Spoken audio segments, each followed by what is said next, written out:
আসসালামু আলাইকুম। আমি ডক্টর জান্নাতুল ফেরদৌস বলছি। আশা করি সবাই ভালো আছেন, সুস্থ আছেন। আজকে আপনাদের সাথে যে বিষয়টি নিয়ে কথা বলবো সেটা হচ্ছে অ্যামনিওটিক ফ্লুইড। অনেক সময় দেখা যায় যে বাচ্চার মাদের প্রেগনেন্সির ক্ষেত্রে সেটা দেখা যায় যে সাধারণত 32 সপ্তাহ পরে হয়। হ্যাঁ, 32 সপ্তাহ পরে দেখা যায় যে অ্যামনিওটিক ফ্লুইডটা কারো কারো কম আসে অথবা কারো কারো বেশি আসে। তো এটা কিভাবে বাড়াবেন? অনেকেই আমাদেরকে জিজ্ঞেস করেন যে ম্যাডাম, যদি পানি কমে যায় তাহলে সেটা বাড়ানোর উপায়টা কী? তো অনেক ক্ষেত্রে দেখা যায় যে বাচ্চার মাদের দেখা যায় যে এই ফ্লুইডটা মানে ভেঙে যায়। হ্যাঁ, পানিটা যখন ভেঙে যায় তখন কিন্তু পানির পরিমাণটা কমে যায়, এটা একটা কারণ।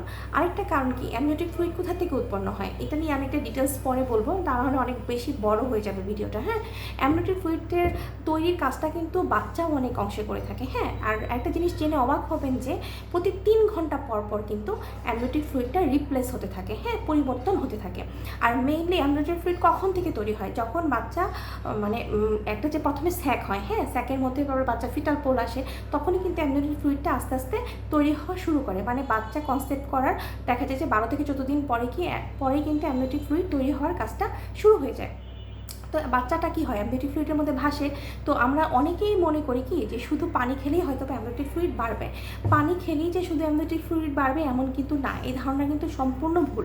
যদি আপনাকে ডক্টর বলে যে আপনার অ্যামনিওটিক ফ্লুইডের পরিমাণ কমে যাচ্ছে অথবা বেড়ে যাচ্ছে, তাহলে অবশ্যই ডাক্তার দেখাতে হবে, ডাক্তারের পরামর্শে থাকতে হবে। আরেকটা জিনিস আমি যেটা সাজেস্ট করি সেটা হচ্ছে, আমি দেখেছি আমার ভাবির ক্ষেত্রেও অ্যামনিওটিক ফ্লুইড কমে গিয়েছিল। তখন আমি ন্যাচারালি দেখেছি যে আপনার যদি ডাবের পানি এবং খাবার স্যালাইনটা খাওয়া হয় তাহলে অ্যামনিওটিক ফ্লুইড কিছুটা বাড়ে।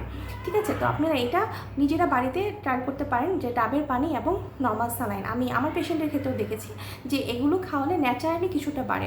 তো যদিও এটার সায়েন্টিফিক্যালি ওরকম কোনো ব্যাখ্যা নেই, কিন্তু আমি এটা হচ্ছে প্র্যাকটিক্যালি দেখেছি যে বাড়ে। হ্যাঁ, তো ডাক্তারের পরামর্শ নিয়ে মেডিসিন মাস্ট বি খেতে হবে। এখন কাদের বাড়ে বা কমে? দেখা যায় যে ডায়াবেটিস পেশেন্ট, যাদের আগে থেকে ডায়াবেটিস ছিল বা প্রেগনেন্সিতে ডায়াবেটিস ধরা পড়েছে, অথবা হাইপার টেনশন যাদের হচ্ছে প্রেশার আপ ডাউন করে, তাদেরই কিন্তু অ্যামনিওটিক ফ্লুইড কারো বেড়ে যায়, কারো কিন্তু কমে যায়।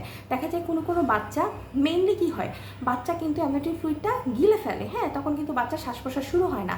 যখন গিলে ফেলে সেটা কিন্তু বাচ্চার মাধ্যমে আবার প্রসেসিংয়ের মাধ্যমে কিন্তু আবার ফিরে আসে, মানে রিপ্লেস হয় আবার। হ্যাঁ, অ্যামনিওটিক ফ্লুইডটা চলে আসে।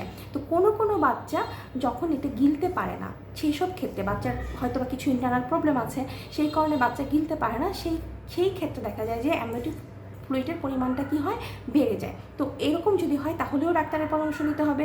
আর যদি পরিমাণটা কমে যায়, যে বাচ্চা গিলে ফেললো তারপরে সেখান থেকে যে রিপ্লেস হয়ে আবার বডিতে আবার ফিরে আসবে বাইরে, সেটা যদি ঠিকমতো কাজটা বাচ্চা না করতে পারে, সেই ক্ষেত্রেও কিন্তু অ্যামনিওটিক ফ্লুইডের পরিমাণটা কমতে থাকে। তো দুইটা ক্ষেত্রেই অনেক গুরুত্বপূর্ণ। এরকম হলে অবশ্যই ডাক্তারের পরামর্শ নেবেন। ডাক্তার যেভাবে বলে, গাইনোকোলজিস্ট আপনাকে যেভাবে মেডিসিন সাজেস্ট করে, যেভাবে থাকতে বলে, আপনি ওইভাবেই থাকবেন। তাহলে দেখা যাবে যে আল্লাহর রহমতে কোনো প্রবলেম হবে না। আর আশা করি এই ভিডিওটা আপনাদের অনেক কাজে লাগবে। ভালো থাকবেন, সুস্থ থাকবেন। আল্লাহ হাফেজ।